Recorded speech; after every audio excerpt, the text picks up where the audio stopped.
saya gajo takala kurta. Saya gajo mono jason mono malai. Minna fifawe. Do seme koji kame.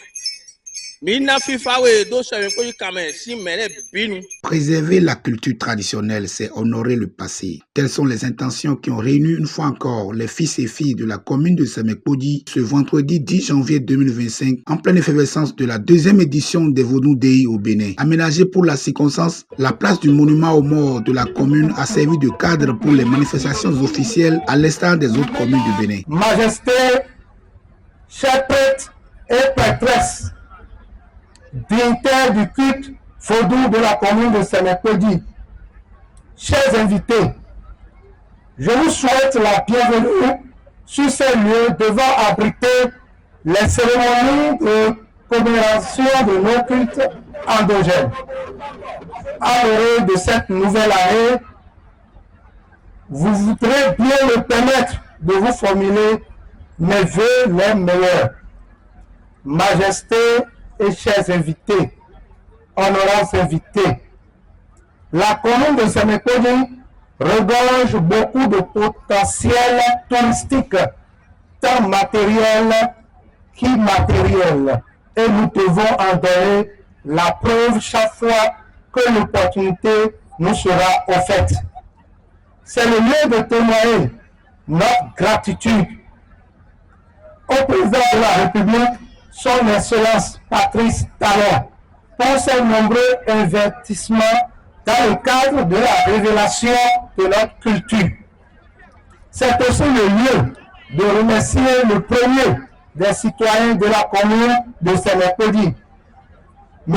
Jonas Perrameton, et tous ceux qui ont contribué de près ou de loin, sans oublier le ministre, Madame Abigatou Matisse, à la réussite inlassable de la dite manifestation pour la promotion et la valorisation de notre identité culturelle. La fête du Vaudou aide à rester connecté à l'héritage culturel, à transmettre les leçons importantes des générations précédentes et à donner un sentiment de continuité dans nos vies. Un moment de joie pour Sa Majesté Weton Ahumbe, roi de Semekpodji, Kraké.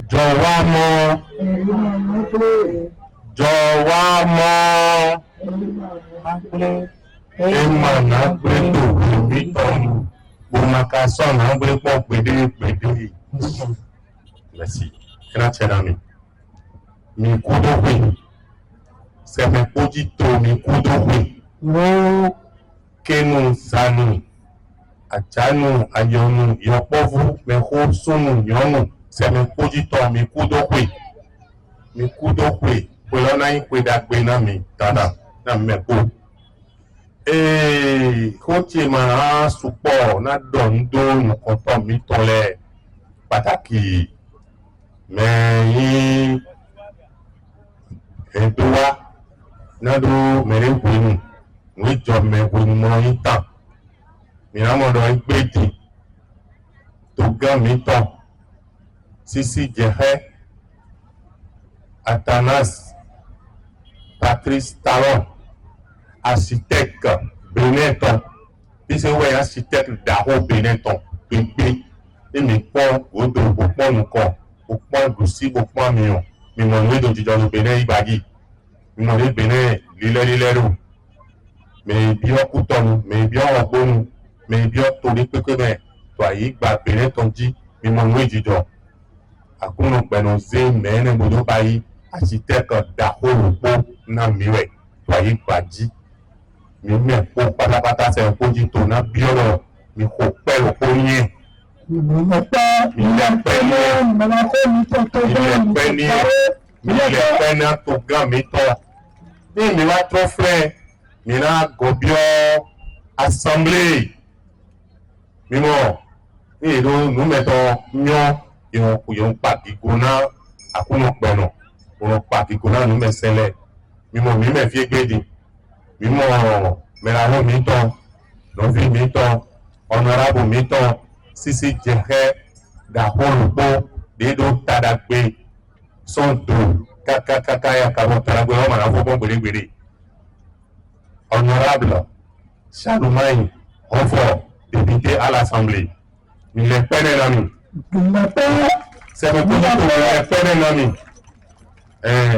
Mi mo meenele mi mo do mawwa ndina me yino patikona ni me po mi to fodo ko gbe fodo wa ndina mi ba gigobo mi wa trofe mi ha gora me to mi mo gbe autorité mi to titan c'est me poji to Patrice Talon mi to me mi to Sisi Jehes Jonas Bera mi to ni le perebo Nous l'avons fait. il n'est pas lié. Milon tu fodo petofi, petit milon petofi, et petit miwa modé fodo pe to mi modé liledo, mi modé diodo, da pejena diodo na mepo, ni mi trofon wa goa, CA, Central, Cyril, CA Poji, Donde, mi le penye. Mi le penier, mi trophée, mi wawa, président, qui t'endogène ton, Joy Jacob, t'as ton nom, pour prier à voir, mi le penier, mi to gigoné, nous le oyon yéron pas, ma oué, mi pas, nous me célèbre pas, ma ou, mi trophée, mi no baba sale, mi to, mi me pour manière, ayi ji mi te gbe beru ayi lo wa te Gbedan Mathias Nous l'avons fait. o pe da hore na monsieur le maire azaga gbega ina mi to ina na ko se sema na ko mi na ro pe mi to mo si te ri jote bo me wa je ko do na mi le ime ko to ka gbe to ka koko nu kan lo ma na won ko pere. Nous vous remercions pour avoir choisi de fêter à Semekpoji. Nous vous remercions pour avoir marqué votre présence et marqué l'intérêt que vous avez pour notre culture, la culture vaudou. Nous devons démystifier le vaudou. Le vaudou ne doit pas être diabolisé. Le vaudou doit être conçu, compris et entretenu comme nos églises, comme nos cercles dans lesquels nous tous nous vivons, pour lesquels nous manifestons des intérêts particuliers et des intérêts d'ordre général. C'est le lieu donc de vous dire que vous ne vous êtes pas trompé en venant ce jour à Semekpoji. Mais une interrogation. Alors, si l'organisation, la prise en compte du vaudou, la transformation du Bénin en une capitale mondiale de vaudou doit se pérenniser, que faisons-nous de nos couvents?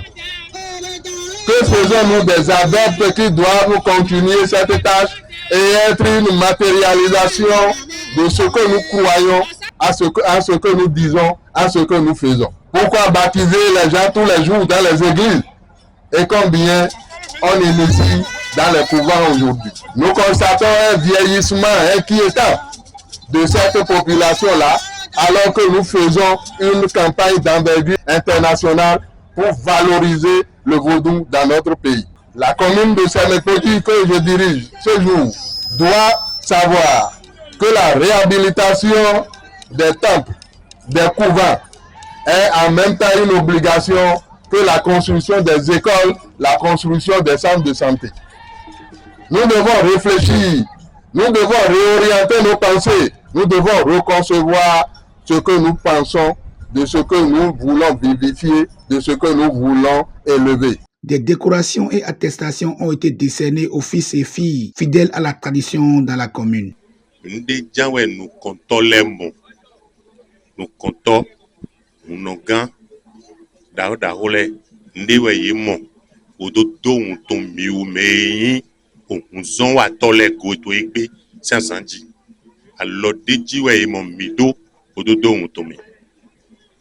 Unton ene de do me lo jiwe na hode do ame. Ni ndora inu konsukwara do me ko de fi papata hu no we me. Inyo taun. Amona dona me do beson kan ihoye me. Ndewe nous comptons mi ton les mots. Odon Tome. Dagbena imiton. Nous minadu a fond bosana kudo.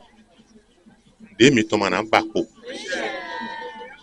Fi gbe bena jakpata tewe jakpata non douté. Mi odokoto, mi me odokoto. Mi do nkonu nkonu mi ton le ko patapata. Ehe mi do le fi mi doko mi ton le dodo flen mina douté bona nunute. Bon, mon gars mi ton le lo sous de don tomele. Gbe mana boye ton lokon. Nyina kare mai ye ton lokon. De akuno gbẹ̀rún kò wà gbọ̀bọ̀dọ̀ wa tiẹ̀ jiwẹ̀ náà wà hún kónú mi dán lẹ̀.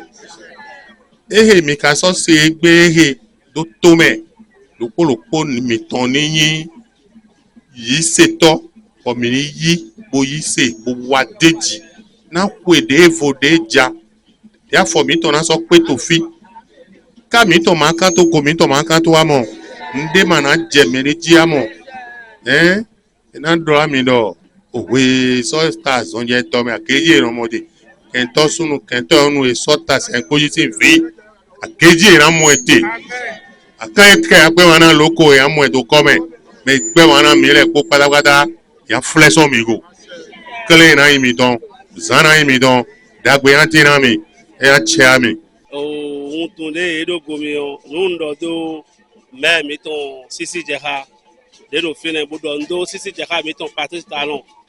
Do edo to mi egbeji on kuron mi ton ya e ma kuron mi ton to gan mi ton si kuron e na de to gan mi ton se fodu to si on to me do e we zon ko on to me do da gaye kaka bo wa ro on to do mi de we gbe bon ka do ndo me do kun le bi mi bondo ndo se koji to do ndo sisi je ha gan mi ton de se koji le nu ko yi nothing se koji na nu ko bene complain na nu ko je we nu de ba mi de to o mi na mo nya we to ga mi don aso de wa de o nu mi na nu do se na ko de ni na do akuru pelu to fo nu mese on le ko enine azanga gbega. Dans une ambiance de démonstration des danses traditionnelles, les fils et filles de Semekpodi se sont donné rendez-vous pour les éditions à venir.